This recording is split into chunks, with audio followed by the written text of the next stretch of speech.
Quelle relation les clients entretiennent-ils avec leur marque préférée sur les médias sociaux? Jusqu'alors essentiellement top-down, les rapports entre la marque et son audience sont bouleversés sur des plateformes telles Facebook ou Twitter, où la communication se fait dans les deux sens et où la dimension communautaire est dominante. Les professeurs Elme Guizon et Magnoni de l'IAE de l'Université de Grenoble se sont penchés sur la question en établissant une typologie des fans de marque sur Facebook. Leurs travaux les ont amenés à considérer deux variables essentielles.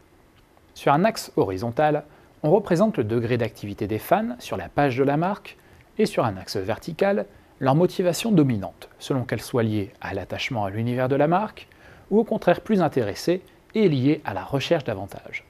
5 profils dominants émergent alors, chacun avec des enjeux stratégiques bien spécifiques pour la marque.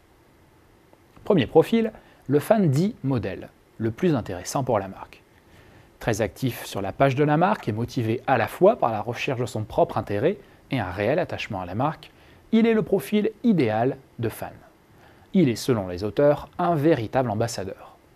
Charge alors à la marque de lui signifier sa reconnaissance et de l'inciter à maintenir son activité et sa fidélité, par exemple en le récompensant, voire en l'associant à l'administration de l'espace communautaire pour les fans modèles les plus prometteurs. Deuxième profil de fan, le fan dit fun. Moins actif, mais entretenant une relation forte avec la marque, il cherche surtout, grâce à Facebook, à garder un lien direct avec la marque et à trouver des contenus variés et divertissants. L'enjeu principal pour la marque est de l'inciter à accroître son activité communautaire, par exemple en proposant des contenus interactifs ou en encourageant le développement des relations entre fans. Troisième profil, le fan dit délaissé.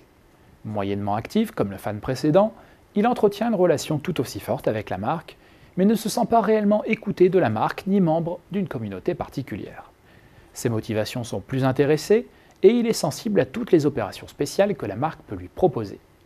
Outre la satisfaction de son intérêt, la marque doit surtout lui signifier qu'elle est à son écoute en sollicitant son avis, voire une production de contenu de sa part par exemple.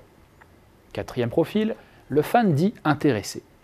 Sans réelle relation avec la marque, il connaît assez peu son univers et sa présence tient surtout à la recherche de la satisfaction de son propre intérêt. Informations pratiques sur l'offre, avis d'utilisateur ou encore offre promotionnelle. La marque doit comprendre cette motivation intéressée et y répondre, mais l'enjeu réel est surtout de mieux faire connaître l'univers de la marque et de développer une relation plus profonde basée sur la confiance et les valeurs de la marque. Dernier profil, le fan dit passif. Il serait le profil dominant des fans de marque sur Facebook.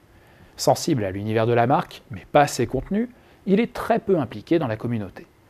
La marque doit tout d'abord chercher à obtenir son attention sur le réseau, en animant l'espace communautaire avec des contenus attractifs, et ensuite l'impliquer davantage dans la vie communautaire en sollicitant sa participation.